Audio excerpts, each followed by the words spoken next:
पूज्य बाबा महाराज के चिंतन का ही यह फल, पूज्य बाबा महाराज के हृदय का यह भाव। आज बाबा महाराज ने जब यह चिंतन किया तो उनकी कृपा से आज इतने बड़े गोष्ठ का हमको सहज दर्शन हो रहा है और इतनी बृहद संख्या में गौ माता की रक्षा माता जी गौशाला में हो रही है। 2007 में 2-4 गायों से यह यात्रा, यह गौ सेवा की यात्रा आरंभ हुई, मात्र 5 गायों से 2007 में।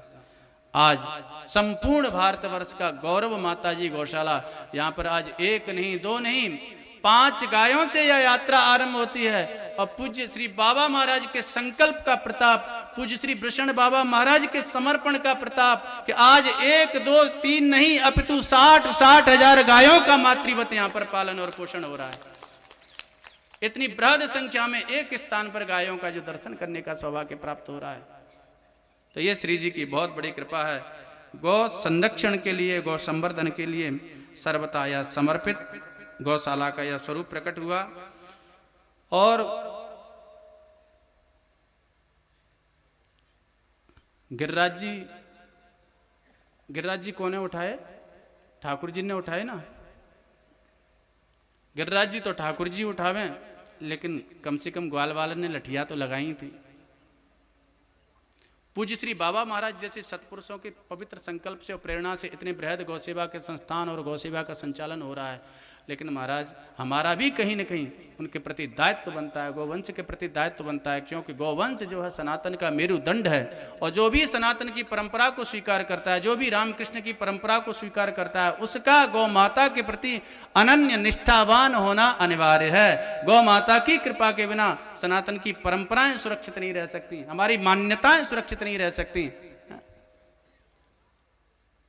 हमारे राष्ट्र की समृद्धि का जो हेतु किसी कालखंड में चिंतन किया जाता है, वह हेतु एकमात्र गोवंश की समृद्धि थी। यह वैदेशिक लोगों ने षड्यंत्र रच करके और हमारी उस परंपराओं को विनष्ट करने के लिए, हमारे भारतवर्ष के उस गौरव की उसको स्वीकार न करने के कारण से, उस अमर्ष के कारण से उन्होंने ऐसे षड्यंत्र रचे और गौ हत्या के अनेक जो प्रकल्प वो लोगों ने वो आरंभ किया। गौ हत्या केंद्र ऐसे वो लोगों ने बनाए। आज आश्चर्य की बात है कि वो कितने होंगे गौ हत्या के पक्षधर, जो कसाई लोग होंगे, कितने होंगे? उंगलियों पे गिनने लायक होंगे, 1000 होंगे, 2000 होंगे, लाख होंगे।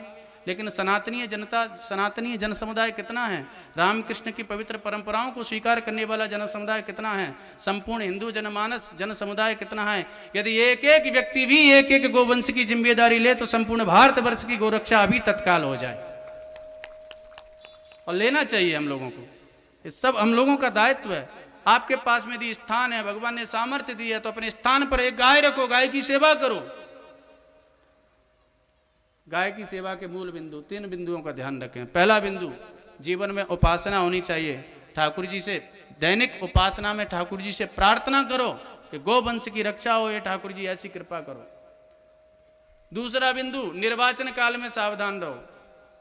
निर्वाचन काल में अपनी व्यक्तिगत मत मान्यताओं को, महत्वाकांक्षाओं को थोड़ा सा किनारे रख करके उसमें व्यापक दृष्टि का परिचय दो।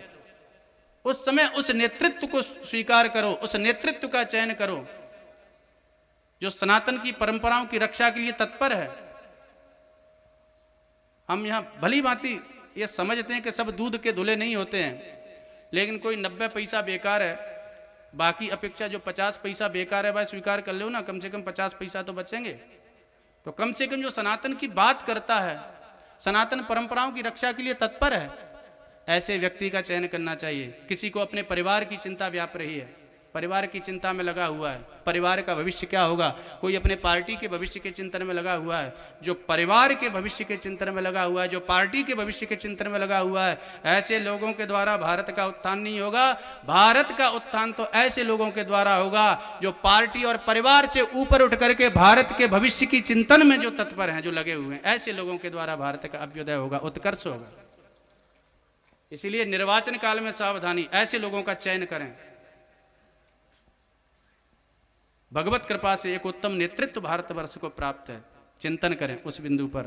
और तीसरा बिंदु, गौ माता से प्रत्येक व्यक्ति का संबंध हो। यदि पूज्य श्री बाबा महाराज ने एक योजना चलाई थी, एक चिंतन सबको दिया था, इस ब्याज से सबको गौ सेवा करने का अवसर उपलब्ध होगा। अपनी आय में से वैसे तो दशांश अवश्य निकालना चाहिए, दशांश नहीं, कोई बेचारा कमजोर है तो कम से कम 1 रुपया प्रतिदिन एक गरीब झोंपड़ी वाले से लेकर के और राष्ट्रपति महोदय तक 1 रुपया प्रतिदिन गोग्रास के रूप में निकालें और उसको प्रामाणिक गौशालाओं में उसको अर्पित करें गौ सेवा के लिए, तो इसी से एक बहुत बड़ा सहयोग गौ सेवकों को प्राप्त हो जाएगा। गौ माता की रक्षा में एक बहुत बड़ा योगदान प्राप्त हो जाएगा। तो श्री जी कृपा करें, यही तात्पर्य है। बहुत से भक्त वैष्णव यहाँ पर गौ सेवा में तत्पर हैं, गाय के साथ में संबंध हो। मान लो कदाचित किसी के पास में स्थान नहीं है, कोई शहर में रहता है ऐसे, तो उसके लिए एक उत्तम प्रकल्प है, वह गाय गोद ले, गाय गोद लो अभियान।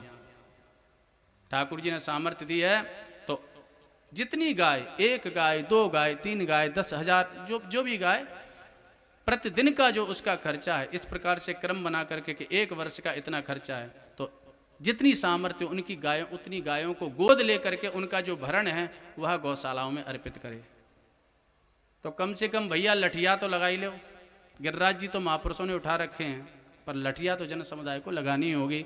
तो ऐसी माताजी गौशाला के पवित्र गोष्ठ में, ये माताजी गौशाला केवल ये है, ऐसा नहीं कि किसी राज्य मात्र का ही ये गौरव हो, ये संपूर्ण भारतवर्ष ही नहीं, संपूर्ण विश्व का गौरव है, संपूर्ण सनातन की परंपराओं का गौरव है, संपूर्ण रामकृष्ण की परंपराओं का गौरव है।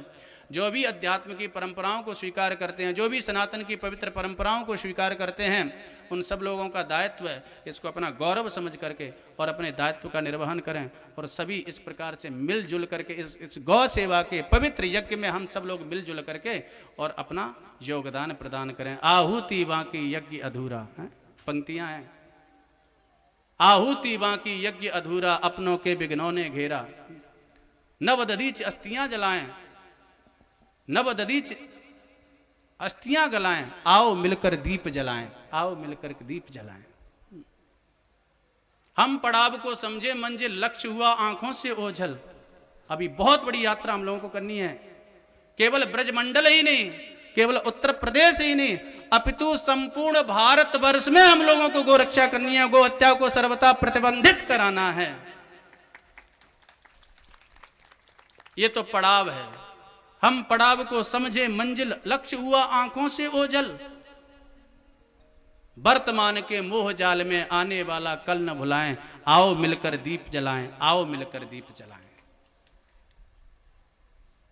मिलजुल करके हम लोग इस पुण्य प्रयत्न को करें तो एक बहुत बड़ी चेतना, एक बहुत बड़ी जागृति समाज में फैल सकती है। इसी क्रम में अभी 2 वर्ष पहले पूज्य महाराज जी का दर्शन हुआ था करह धाम में। उस समय चिंतन चल ही रहा था, और उस समय महाराज जी का चिंतन था गायों की स्थिति को देख करके। तो उस समय पूज्य महाराज जी ने यहाँ पे टीम भी भेजी थी। इस माताजी गौशाला से अनेक संस्थानों में यह पवित्र गौ सेवा की प्रेरणा भी प्राप्त हो रही है। पूज्य महाराज जी का बहुत पुराना चिंतन था, और आज इतनी सुंदर हम लोग गौशाला के दर्शन करके आए। वहाँ पर भी लगभग 2,500-3 हज़ार गायों का इस समय बड़ा विधिवत पोषण हो रहा है करह धाम में। तो माताजी गौशाला गौ सेवा का एक ऐसा प्रधान, एक उत्तम केंद्र। श्री जी की बहुत बड़ी कृपा है जो 7 दिन तक इस गोष्ठ में बैठ करके हमको इस पवित्र यज्ञ में अपने अपने अपने आहुति देने का हम लोगों को अवसर प्राप्त हुआ। इसलिए कृत संकल्प होकर के जाएं गौ सेवा के लिए, अवश्य और अवश्य कुछ न कुछ करना है। केवल गौ माता की जयकारे लगाने से जो है केवल गौ रक्षा नहीं होती है, कुछ सकारात्मक भूमिका भी उसमें चाहिए, कुछ सक्रियता भी उसमें चाहिए। भगवान ने अर्थ की शक्ति प्रदान दी है तो प्रचुरता पूर्वक अर्थ की सेवा करो।